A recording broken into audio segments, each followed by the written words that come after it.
So I'm going to start off with 3 brand new pieces, then I'll do an old piece. So I guess I'm going to stick up the joint with some new shit.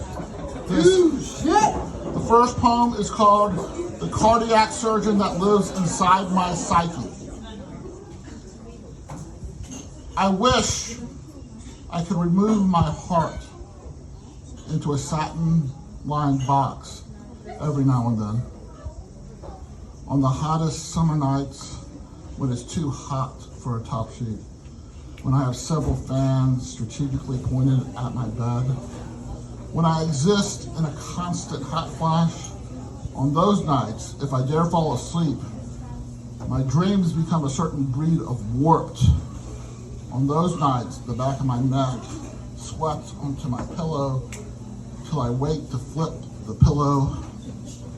I sometimes wish I could remove my heart before certain family events, so my brain can lead my reactions to the barrage of gaslighting I will endure and strategically sew my mouth shut for the sake of not making waves. I should never stand up for myself lest I'd be accused of shooting off a semi-automatic gun when I open my mouth. I wish I could remove my heart every time I run into someone who had targeted me for abuse in my past. I would place it on a plate and surgically slice a keloid scar from its edge, place it into a baby blue Tiffany & Company engagement ring box, and declare, "You gave this to me," as if my future was wedded to your painfully obvious insensitivities. You can't regift it, because such scars' owners must have a whole, undamaged heart that has never known your warped vision of love. My apologies to Mariah Carey.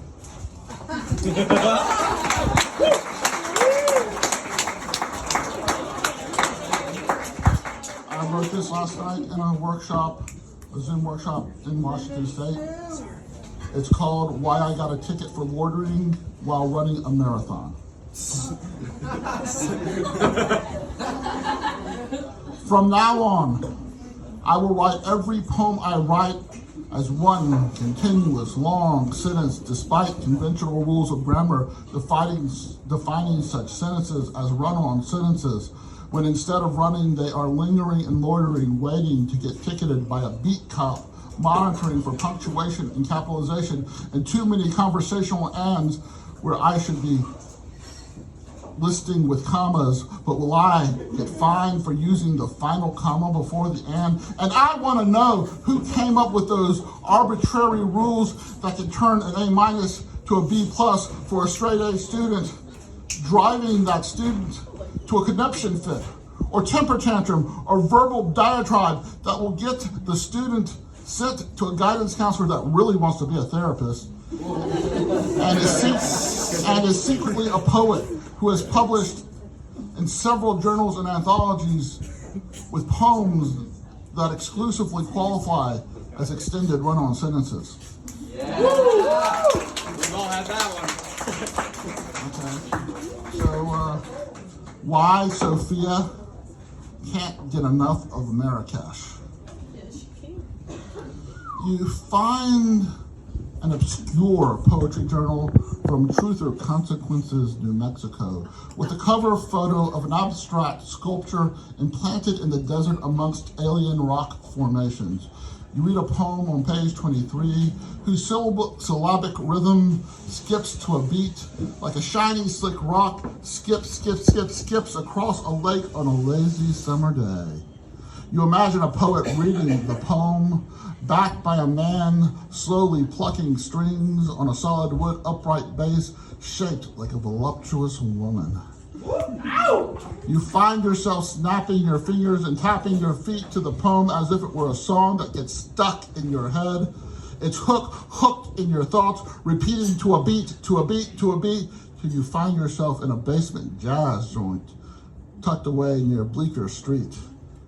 And you think about that poem you read in that hole-in-the-wall coffee shop run by a man from Morocco, where tea is served in fancy metal-adorned glass cups, with fresh mint leaves, and coffee is brewed with water infused with mace, cardamom, and cinnamon from Ceylon. There is a sign near the antique brass cash register. If you want whipped cream with coffee, go to Starbucks. It never fails to make you laugh, letting the man from Morocco know his sense of humor has found your sense of humor's G-spot. So you sit at a tiny table, at a tiny wobbly wooden table, gripping your scotch on the rocks. The ice jingles against the glass.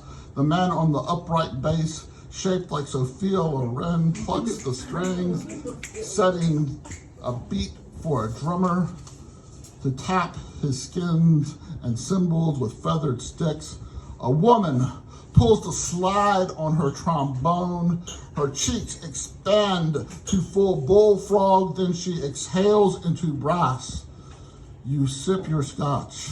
Your throat is bathed in warmth. You open your eyes to witness a trio of noises that is nothing less than poetry in motion. Finally, this is about 10 or 13 years old, and it's memorized, so God help me if I can get through it. Yes, it's old, petrified, and it don't stick.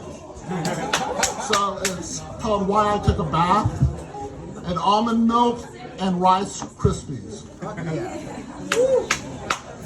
All your shoes have stainless steel taps that go a rat-a-tat-tat like a gat.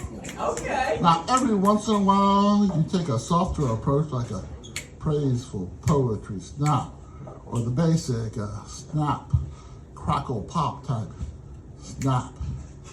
When I hear you coming, honey, I get hungry. You are pure energy like my morning cereal. Whole grains, nuts, fresh fruit, bathed in unsweetened almond milk. Because to sweeten anything you serve up would be redundant. You have made me breakfast many a time and have never burnt my toast. But if you did, I would believe it was blackened toast to make my cream cheese creamier and my raspberry jam more tart, because I like it that way. You have shot holes through my heart on multiple occasions, but the shrapnel from your bullets have wound healing properties that makes hearts stronger and arteries more efficient. You kill me and make me feel so damn good. Addiction is a bitch. I am aware of the mass graves you have dug for your victims of love. They die of natural causes, but find their way to your grave size like migratory lemmings find cliffs. This is what you call true love. Those who fall in love with you call it gospel. Amazing grace! How sweet the sound! Hallelujah! All your shoes have stainless steel taps. They go a rat-a-tat-tat like a gat. I believe in a former life, you invented Rice Krispies. Now, Rice Krispies is a whole lot like seashells, except when people listen to their Rice Krispies, they hear a snap, crackle, pop, snap, snap, snap, a rat-a-tat-tat, tat. Gracias, everyone.